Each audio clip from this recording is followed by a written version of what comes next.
30 days on YouTube and 19 subscribers. This is what I learned. Doesn't sound like much?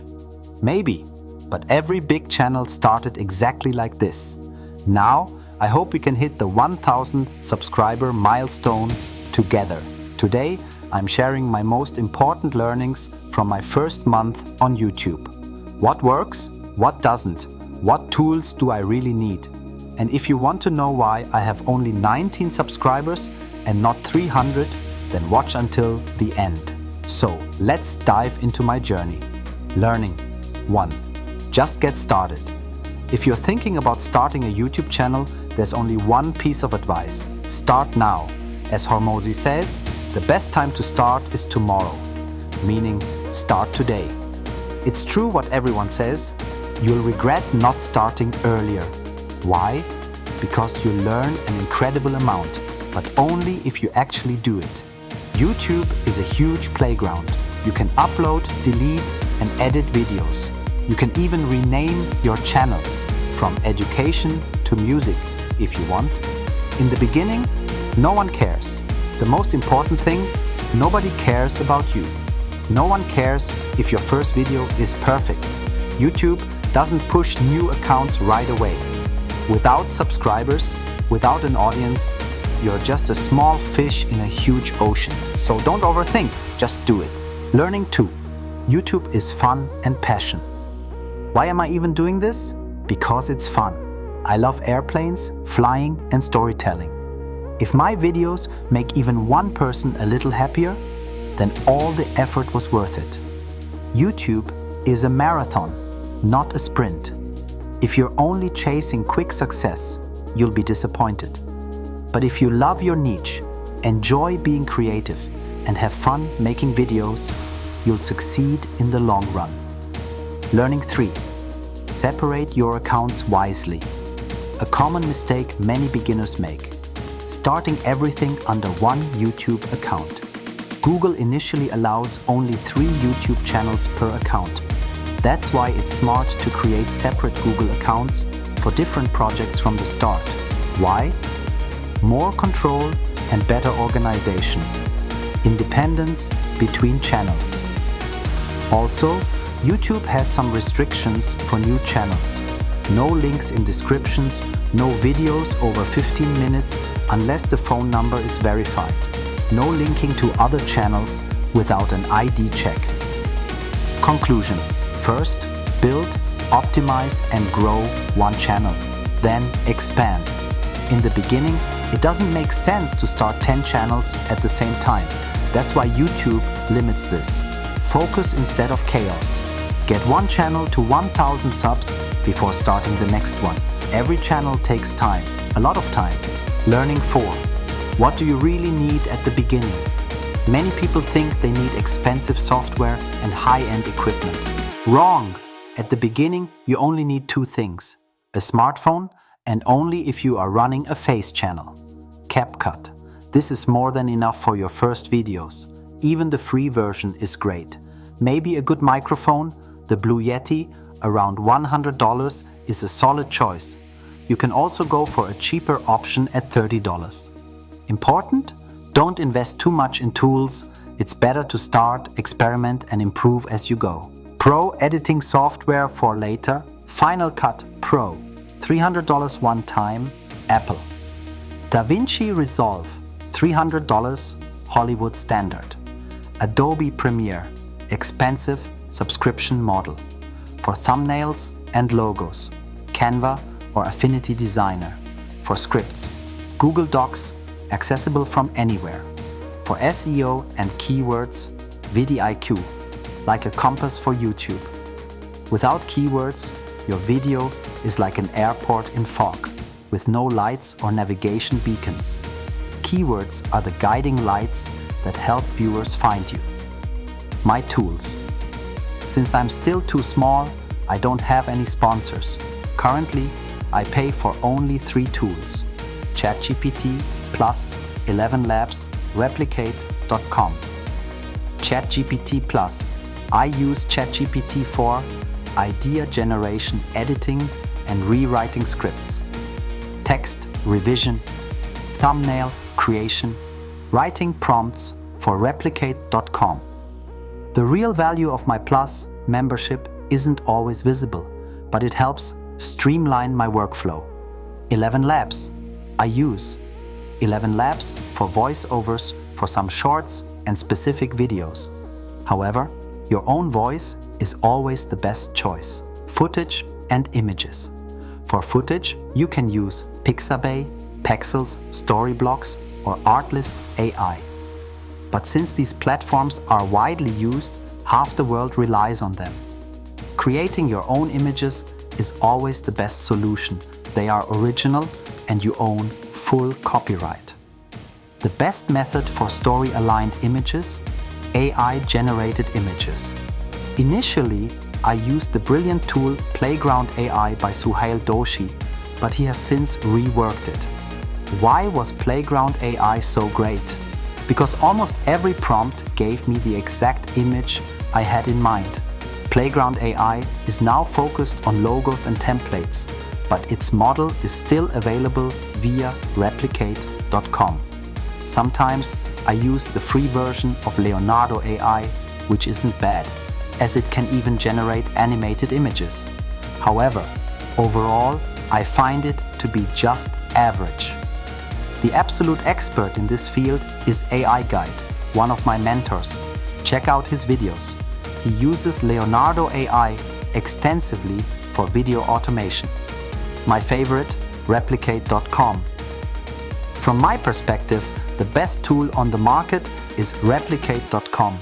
It allows me to access all major AI models. I mainly use Flux Schnell. Advantage: I only pay for the images I generate. No subscriptions. Perfect.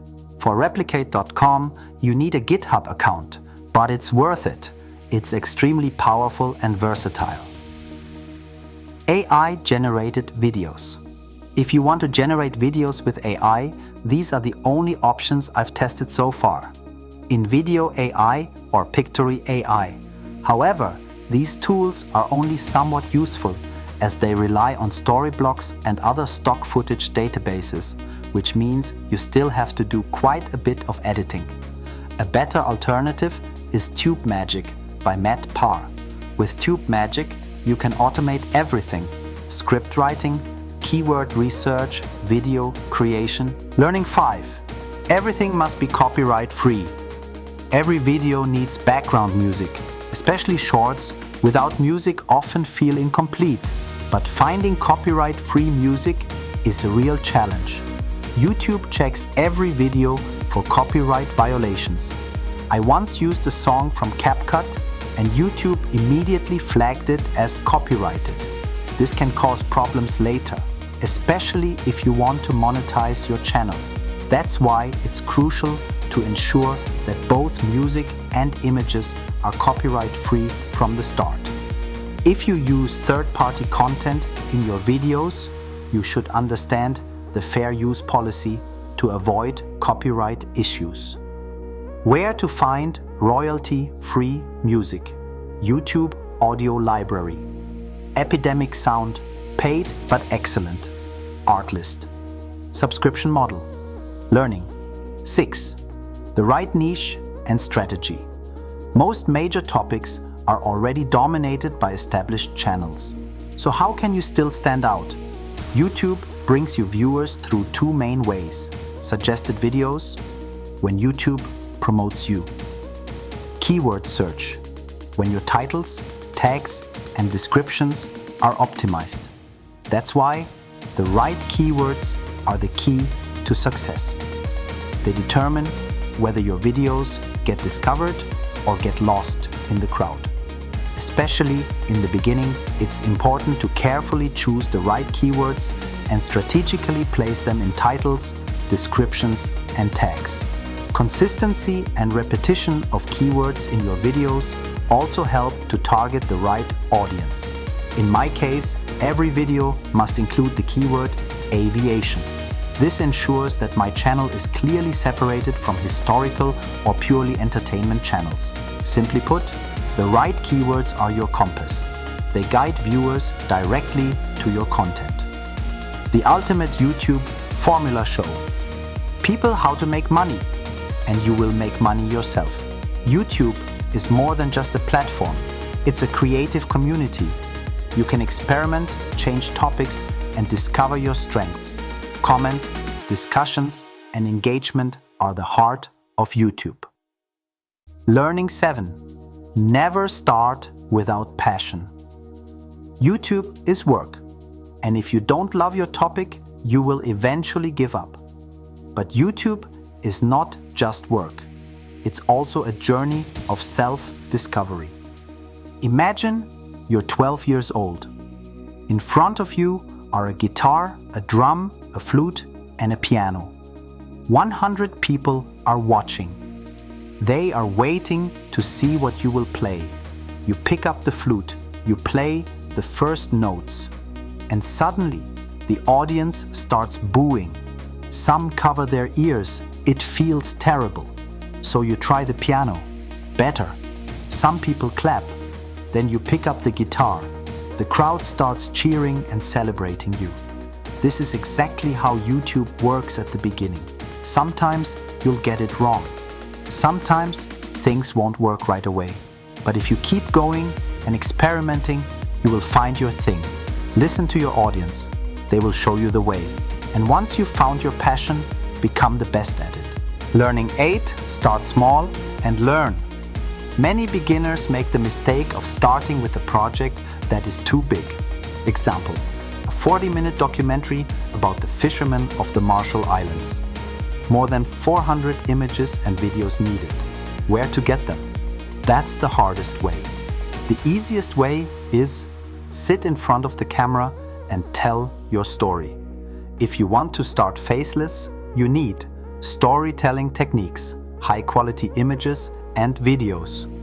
More time for post-production. Tip: start with small projects, test different topics, and use shorts. Shorts are quick to produce and help with growth. Learning 9.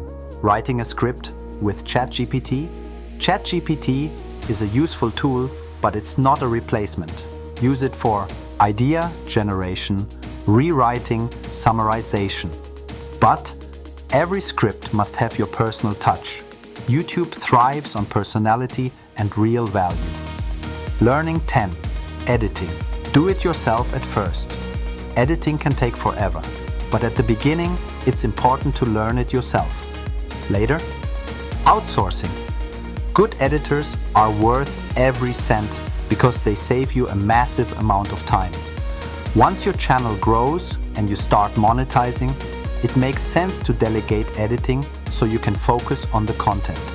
But the script, I don't understand how some YouTubers outsource their scripts to freelancers on Upwork. How is that supposed to work? The script is the core of the video. It's not just text, it's your style, your personality, your uniqueness. I would always write the script myself. Everything else you can outsource. Learning 11. Choose your niche wisely. I started in the aviation niche without knowing what I was getting into. The problem with the aviation niche is that the audience is very broad. What products can you recommend? Airplanes? Sure, but those buyers probably won't be watching my channel. The key learning here is to think in reverse. What own products can I sell? What third-party products can I recommend? YouTube AdSense should never make up more than 25 to 50% of your revenue. It's crucial to build additional income streams for long-term success. I quickly had to learn who already dominates the aviation niche. Plane spotters, accident report, pilots, entertainment travelers, industry reporters. Where do I fit in? What can I recommend? Not easy. Better niches are definitely how to AI, understanding, using, and applying artificial intelligence. How to make money, strategies for making money online and offline. How to lose weight, weight loss, fitness, and healthy living. 1000 ways to make money. Creative and unique ways to generate income. These niches have a clear target audience, high demand, and many monetization opportunities. I will create a separate video on this topic: how to start an aviation channel. Additionally, the aviation niche has a relatively low CPM, which is estimated to be around $3 to $8. We will see how it develops. Learning: 19 subscribers. If you're watching the channel, I think it's great. I only have 3 videos so far and they don't interest anyone. At least not yet. Why 19 and not 300? No trend videos. My topics are my topics, but they are not the topics currently trending. As Matt Parr says, don't guess. Find topics and videos that have at least 100,000 views and create your own video on that topic. No clear target audience. My content is inconsistent and I don't appeal to a clearly defined audience. There is no pre-existing target group. Faceless content. Since I report facelessly, my channel lacks personality and originality. Additionally, another factor comes into play. I believe that YouTube does not push new videos in the first 3 months if the Google account is new or if YouTube doesn't yet know who the target audience is. Conclusion. I hope you enjoyed this short video and I was able to help you a little. If so, I would love for you to join me on this journey. I will be making some adjustments. If you're interested in the results, stay tuned. My goal: 1,000 subscribers in the next 90 days. If you want to learn more about YouTube, my experiences, and the world of aviation, I'd love for you to subscribe to the channel and leave a like. Thanks again for watching, and see you soon.